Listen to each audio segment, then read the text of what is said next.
Shalom, salam damai sejahtera buat anak-anak Tuhan yang mengambil kesempatan untuk ada di dalam rumah Tuhan. Saudara-saudaraku yang kekasih, setiap kita pasti pernah menghadapi masalah. Ada masalah yang kita bisa selesaikan sendiri, tapi juga ada masalah yang kita membutuhkan dukungan orang lain.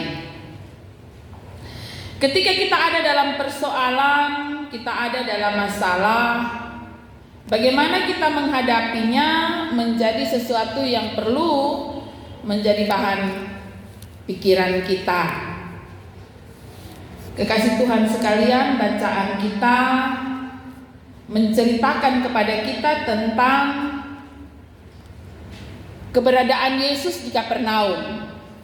Perikop sebelumnya menceritakan bahwa Yesus sempat keluar dari Kapernaum karena di sana ia didesak oleh banyak orang untuk banyak pergumulan dan persoalan.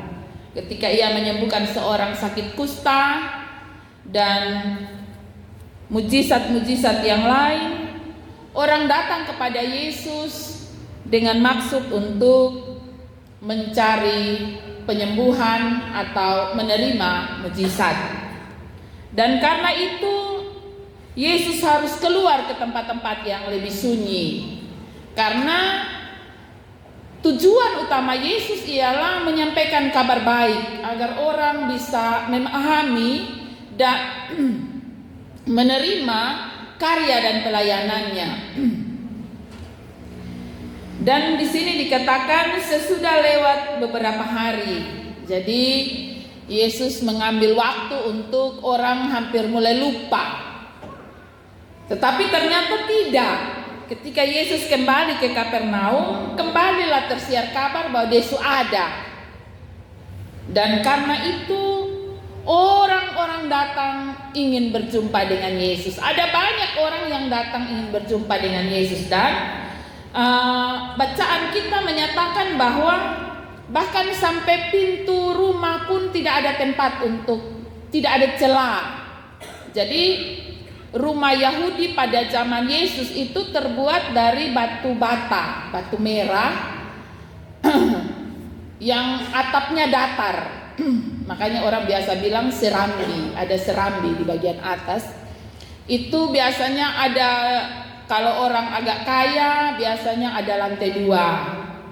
Tetapi kalau orang biasa-biasa saja ya satu lantai dengan pintu yang biasanya hanya satu di depan, yang kecil dan jendelanya juga kecil.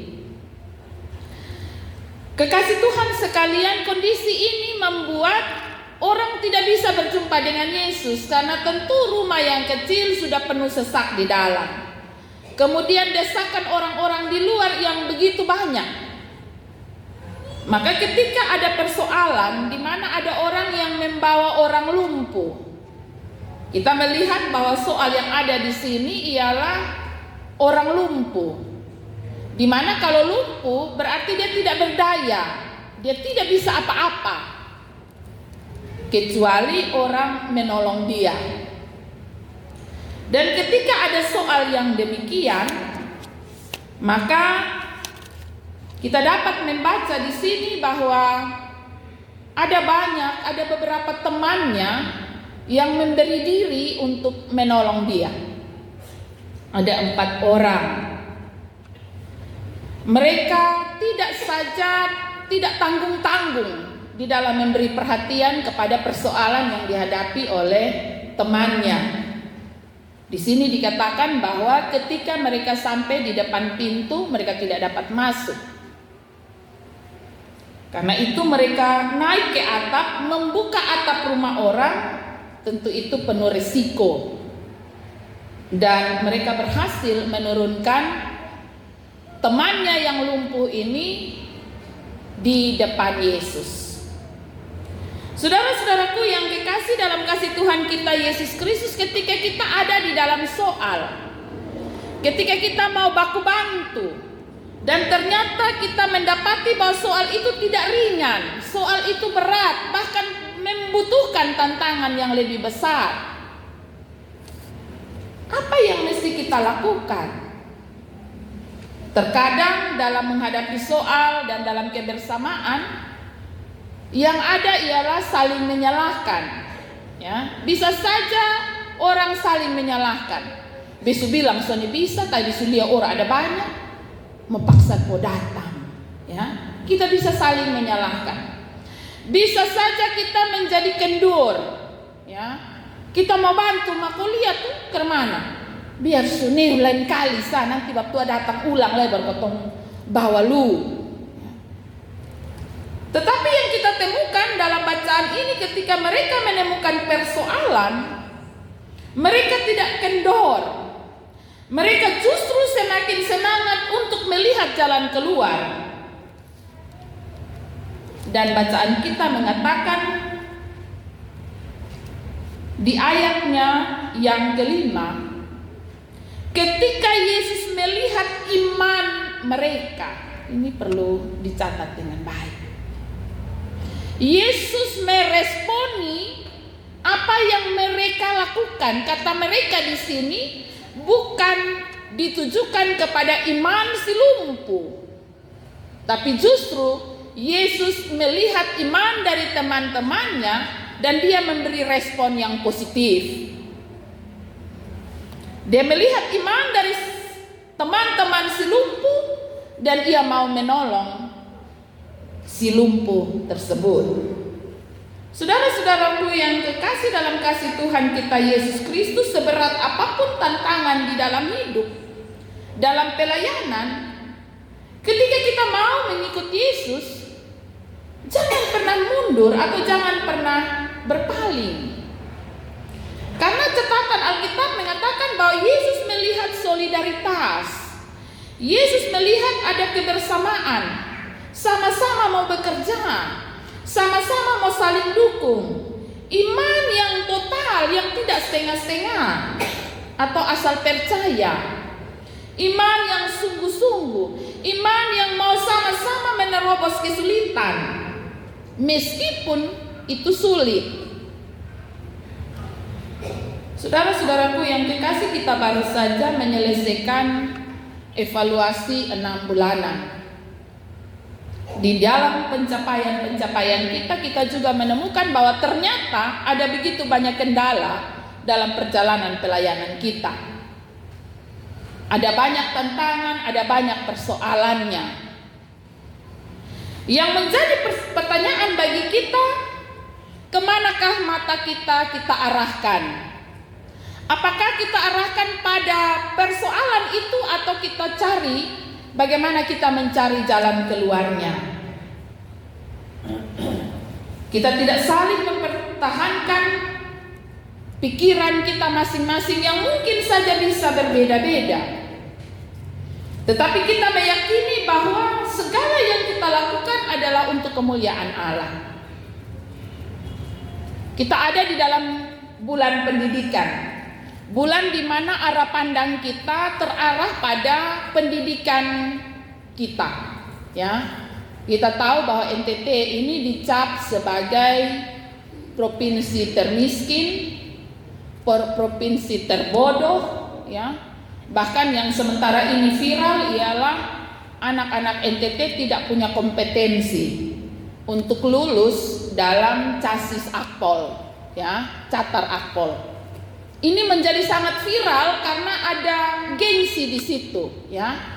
Ada ketersinggungan rasis di situ. Apalagi ditambah dengan begitu banyak pendapat yang kiri kanan yang ya saling menjatuhkan seorang akan yang lain. Ketika kita berhadapan dengan persoalan ini contohnya, ya. Persoalan NTT dianggap tidak punya kemampuan. Anak-anak NTT tidak punya kemampuan. Apa yang mesti kita buat? Apakah kita perlu ribut? Apakah kita perlu menantang berkelahi dengan orang yang dianggap katanya punya kemampuan, punya kompetensi sehingga mereka lulus? Apakah kita perlu mencari simpul-simpul di mana terjadi persoalannya? Ataukah cara pandang kita rubah? Mari kita memandang pada dunia pendidikan NTT. Apakah sudah cukup mumpuni untuk menolong anak-anak kita di masa depan, di tahun depan. Tahun depan kan pasti ada tes lagi. Apakah kita sudah benar-benar mempersiapkan anak-anak kita untuk berhadapan dengan tantangan ini?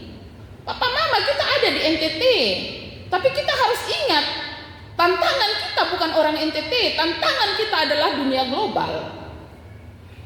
Kita tidak bisa memasang pagar sekeliling NTT untuk tidak membiarkan orang luar masuk dan bersaing dengan anak-anak NTT. Tidak bisa. Karena dunia sudah begitu terbuka. Orang Jawa bisa saja datang mencalonkan diri jadi bupati. Kan sudah terbukti kan? Banyak orang-orang yang bukan orang NTT tetapi menjadi anggota dewan. Dan kami orang NTT, orang Timor Rote Sabu memilih dia dengan sukacita. Ya, terbukti. Artinya bahwa tantangan ke depan ini begitu dahsyat. Bukan saja rumah yang tidak ada pintu untuk kita masuk. Kita tidak punya celah karena di dalam tidak ada orang dalam. Bukan itu. Tetapi sudahkah kita mempersiapkan anak-anak kita dengan sungguh-sungguh atau tidak? Bagaimana dunia pendidikan di NTT? Sudah bisa bersaing dengan dunia pendidikan di Pulau Jawa yang katanya lebih bagus. Apalagi kita melihat sekolah-sekolah Gemit, sangat-sangat memprihatinkan. Bahkan orang Gemit tidak mau ke sekolah anaknya di sekolah-sekolah Gemit. Pendeta-pendeta Gemit punya anak tidak mau ke sekolah di SD Gemit. Karena apa? Karena kualitas. Ya. Saudara-saudaraku yang kekasih dalam kasih Tuhan kita Yesus Kristus, ini persoalan serius. Persoalan orang lumpuh ialah persoalan ketidakberdayaan. Ia tidak mampu. Ia tidak bisa. Dan persoalan ini mestinya menjadi perhatian bersama saya dan saudara. Ketika kita berhadapan dengan persoalan yang serius ini, bagaimana jalan keluarnya? Benar kita mengimani dan meyakini pada Yesus ada jalan keluar. Tetapi kalau hanya sekedar mengimani dan meyakini bahwa pada Yesus ada jalan keluar dan kita tidak buat apa-apa, maka jika sikap itu ada pada 4 orang kawan dari si lumpuh, maka saya pastikan si lumpuh tidak akan sembuh. Meskipun mereka mengimani dan meyakini bahwa Yesus yang ada di dalam rumah itu sanggup menyembuhkan temannya, tapi kalau mereka tidak saling baku bantu, baku tolong, maka temannya akan tetap ada dalam kondisi lumpuh selama-lamanya. Karena itu lewat bacaan firman Tuhan yang kita baca pada saat ini, marilah kita merendahkan ego kita. Ya. Ego karena kita merasa kita perlu membela anak-anak daerah kita. Kita perlu membela orang-orang kita. Tapi kita tidak mau melihat akar dari persoalan itu. Ketika Yesus berespon terhadap kelumpuhan dari orang lumpuh ini, mari kita lihat. Yesus tidak serta-merta langsung bilang bangun dan berjalan. Tapi dia melihat ada hal yang lebih penting dari itu, dari sekedar menyembuhkan dia. Dosanya perlu diampuni. Ia perlu diberi pikiran yang baru. Karena itu Yesus mengatakan bahwa, hai anakku, dosamu sudah diampuni. Mana yang lebih penting? Pengampunan dosa atau kesembuhan? Kalau yang penting adalah kesembuhan, maka percuma dia bisa jalan tetapi jalannya menuju neraka. Iya toh? Percuma. Tetapi yang dilihat oleh Yesus ialah pengampunan dosa jauh lebih berharga, jauh lebih penting. Karena untuk menyembuhkan lumpuh, Yesus cukup berkata saja, anakku, bangunlah, angkatlah tilammu dan berjalan. Cukup itu kata dan si lumpuh sembuh. Tapi untuk pengampunan dosa, Yesus perlu mati di kayu salib. Karena itu pengampunan dosa adalah hal yang tidak bisa dilakukan oleh siapapun Dan itu adalah hal yang paling berharga bagi setiap orang percaya. Sebuah pikiran yang baru ketika menghadapi persoalan. Saudara-saudaraku yang kekasih, yang dilihat oleh Allah di dalam Yesus ialah apakah kita sungguh-sungguh bersehati. Apakah ketika kita doa duduk sama-sama dalam gereja ini kita sama-sama sedang berdoa tentang pergumulan bersama, ataukah masing-masing masih melihat pada dirinya sendiri? Apakah kita sungguh-sungguh percaya atau asal percaya? Apakah kita benar-benar mau baku bantu ketika ada soal, atau kita mau baku lihat siapa yang bisa? Lu kok beta? Kalau beta itu gampang, maka kalau lu kira-kira lu bisa kesana. Yesus tidak perlu tindakan, cukup ucapan untuk masalah pemulihan lumpuh. Tetapi untuk sebuah pengampunan, Yesus perlu melakukan hal yang tidak bisa dilakukan oleh orang lain. Cerita ini mau menyampaikan kepada saya dan saudara bagaimana kita ada di hadapan Yesus.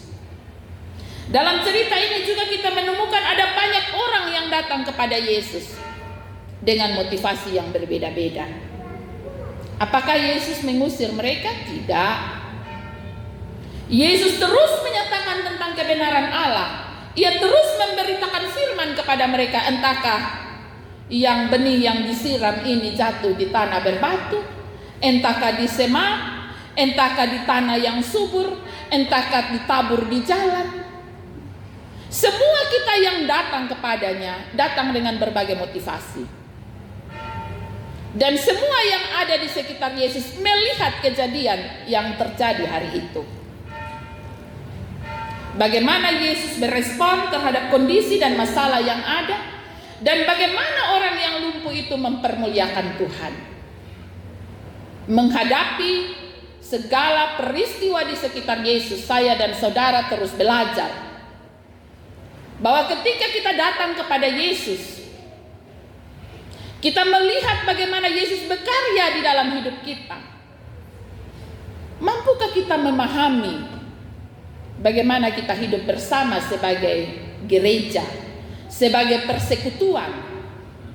Ataukah setelah memandang cerita atau memperhatikan apa yang dilakukan 4 orang ini kita tidak punya respon apa-apa? Kita tidak merasa apa-apa. Semua itu dikembalikan dalam perenungan saya dan saudara menjalani hidup bersama. Dalam komunitas kita bergereja, sering kita juga diperhadapkan dengan persoalan, pergumulan, tantangan, dan masalah. Belajar dari si lumpuh yang tidak berdaya disamakan dengan persoalan yang tidak bisa dituntaskan. Peran saya dan saudara ada di mana? Apakah kita sibuk mempertahankan pikiran dan pendapat kita? Ataukah kita bergandengan tangan untuk mencari bagaimana persoalan ini dapat terselesaikan? Benar kita punya Tuhan yang mampu menyelesaikan persoalan kita, tetapi semuanya dikembalikan kepada saya dan saudara. Apakah kita mau bergandengan tangan untuk menyelesaikan persoalan-persoalan yang ada, pergumulan-pergumulan yang ada, tanpa harus melihat tantangan-tantangan yang ada?